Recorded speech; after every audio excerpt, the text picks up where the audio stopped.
Minister.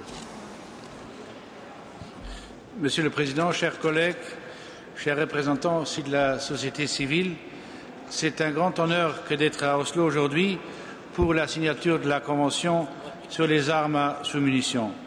Nous avons parcouru beaucoup de chemin depuis le lancement du processus d'Oslo, processus que le Luxembourg a appuyé dès ses débuts et le résultat auquel nous avons abouti est, à mon avis, historique.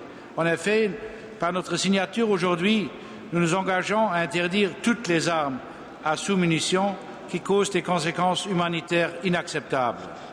La définition des armes à sous-munitions que nous avons retenue couvre la totalité des BASM qui sont les plus courantes aujourd'hui.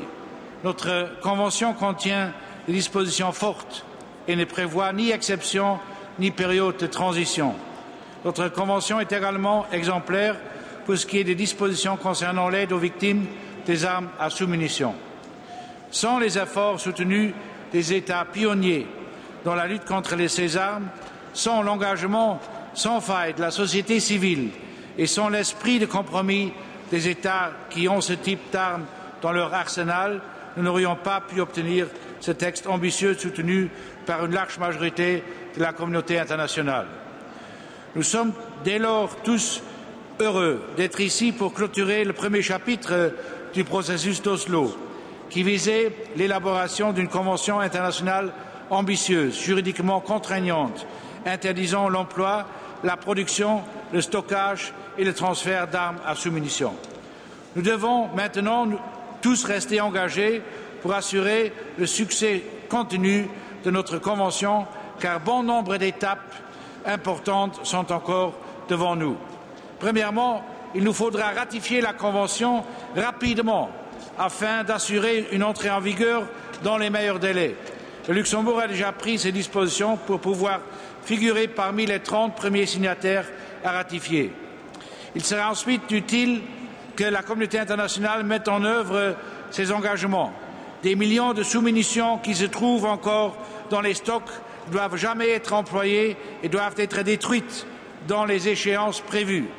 Les victimes doivent pouvoir bénéficier d'une aide rapide et non bureaucratique. Mon pays est prêt à apporter sa contribution. Il faudra enfin s'engager pour l'universalisation de la Convention. Le nombre des pays qui se sont engagés à ne plus utiliser les armes à sous-munitions a augmenté dramatiquement depuis le lancement du processus d'Oslo en février 2007. Je m'engage à utiliser nos contacts bilatéraux avec les pays non signataires pour encourager à rejoindre la Convention en vue de son universalisation. Et enfin, mon pays est prêt à aller plus loin que le texte de la Convention.